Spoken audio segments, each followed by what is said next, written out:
What's up and welcome to the channel. My name is Hagshot and thank you for joining us today. I'm going to tell you why I am a millennial, but I chose Harley Davidson.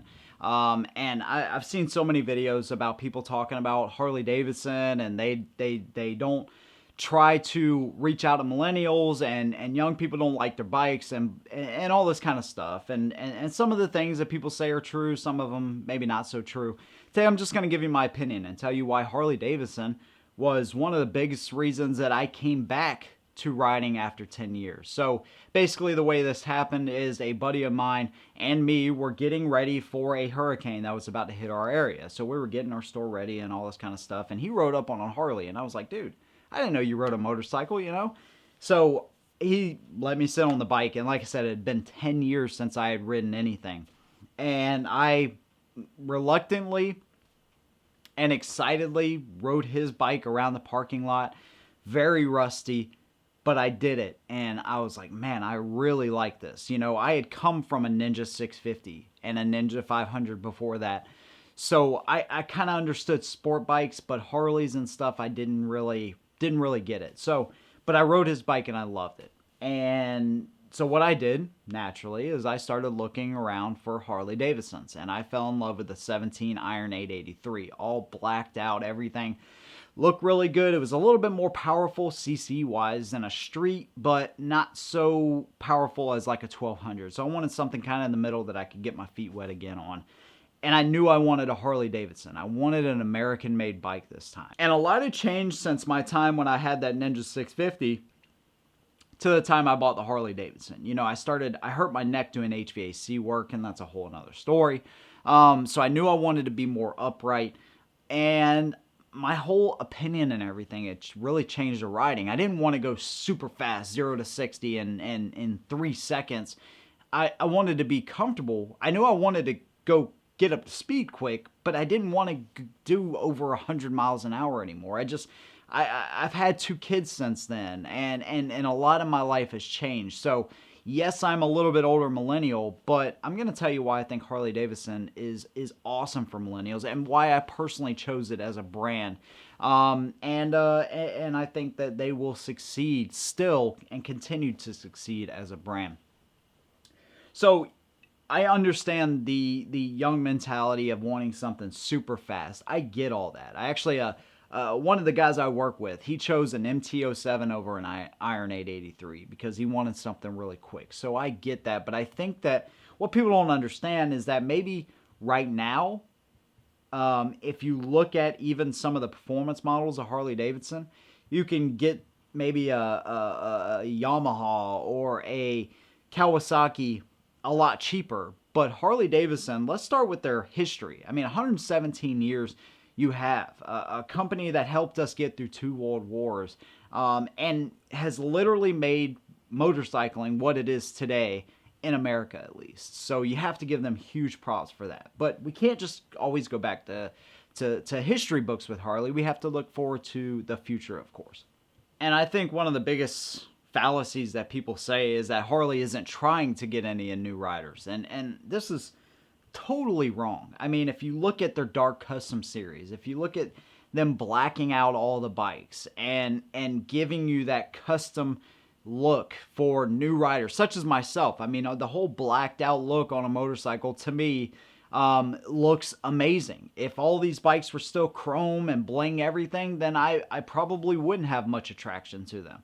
But they are all blacked out, and the styling looks amazing. And one thing you got to understand is that Harley Davidson is a premium brand. We're not talking about the AMF days anymore. We're talking about Harley today is a premium brand, up there with BMW, Ducati, Triumph, whoever you want to name off as your premium motorcycle brand. Harley Davidson is there with them. Okay, there's not really a dispute in that. I mean, they are built very well, very clean lines. Everything is just perfect. Paint is perfect.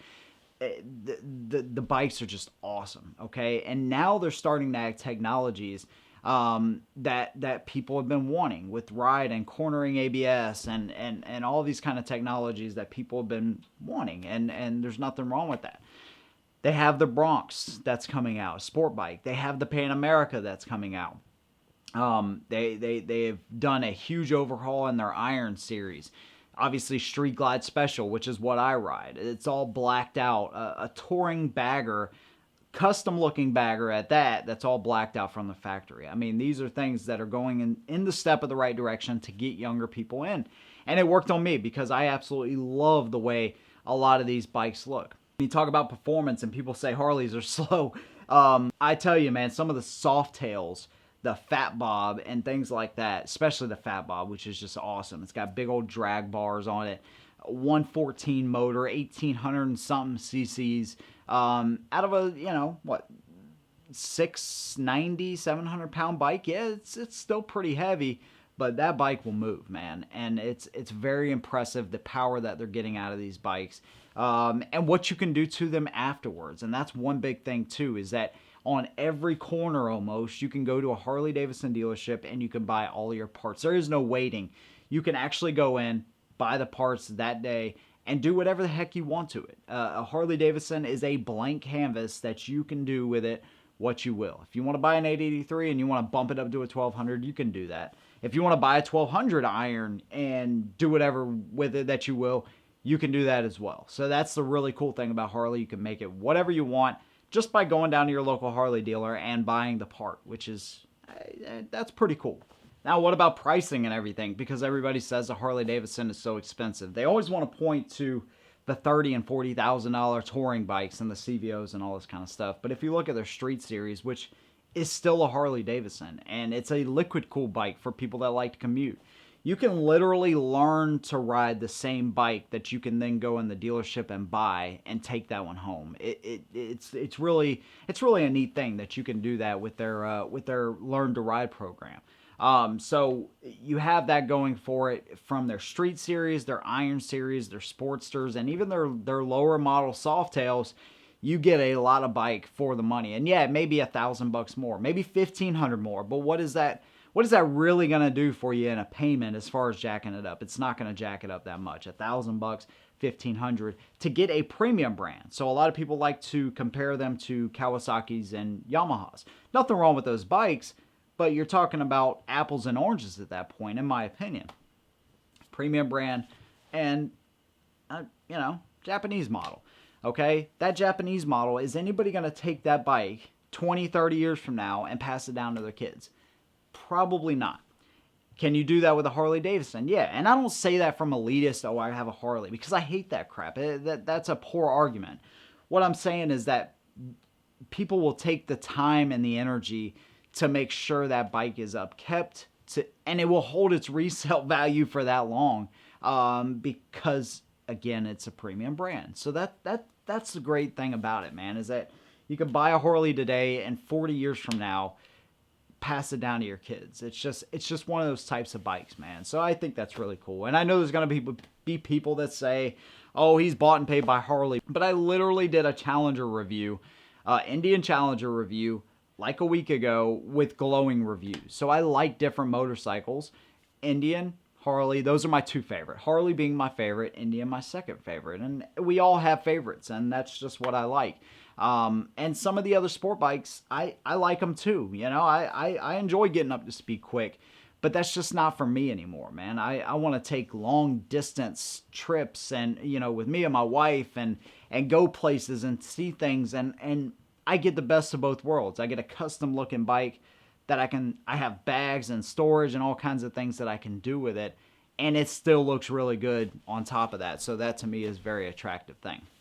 But what's nice is that they have some of the sport bikes coming out and the adventure bikes coming out and stuff. So every time Harley Davidson does something new, though, it seems like you have the one side that says, oh, they're too late to the game. Oh, they're too expensive. And then you have the other side that says, oh, it's not a Harley Davidson. So it's like Harley's stuck in this really weird spot. Maybe a spot that they created, but now they're stuck in this really weird spot when they do anything outside the box, they get criticized on both sides. So what Harley, in my opinion, needs to do is just keep doing what they're doing.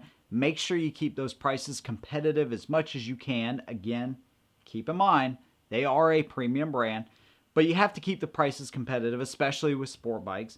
Adventure bikes are typically a little bit more expensive, but they're going to have to keep the prices competitive. And that's what I like about Indian too, that they're helping Harley in a way by keeping the prices competitive and keeping the options and everything up to date in what they're doing. But I think it's really cool that we still have air-cooled bikes in 2020 that are still very relevant. And I don't think you can argue that Harley Davidson has done more for motorcycling in America than any other company. And without them, I don't think motorcycling would be what it is in America today without Harley Davidson. So I don't think there's really any arguing that.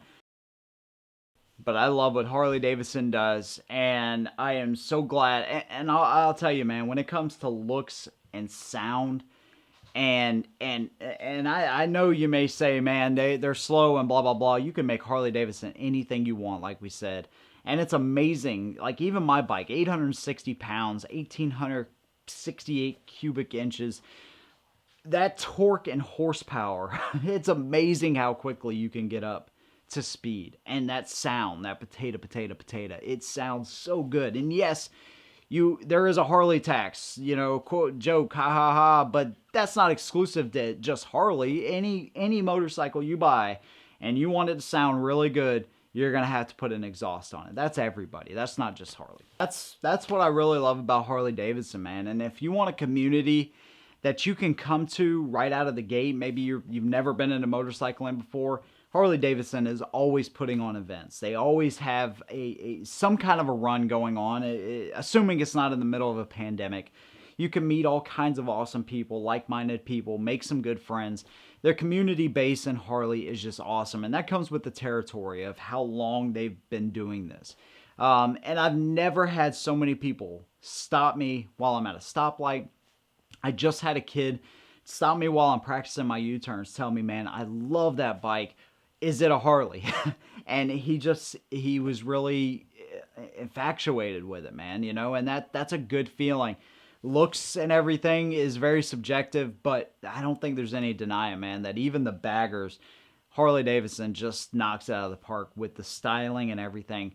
I hope they continue to push the bar and do amazing things, but I want to hear what your opinion is too down below. What do you think Harley needs to do to make sure they still keep and hold the majority market share in America and continue to grow? I'd love to hear what your thoughts are there. Again, if you like what we do here, make sure you subscribe to the channel.